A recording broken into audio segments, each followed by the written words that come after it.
basura ang makikita at makukolekta sa ating mga dagat at karagatan.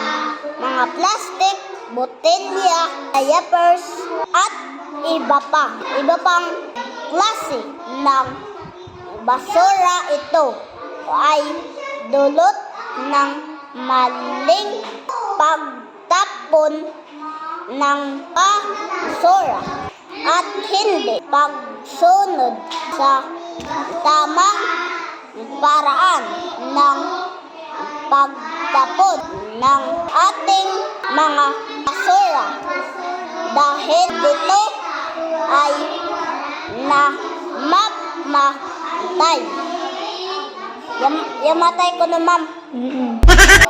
Ang mga isda sa dagat nagiging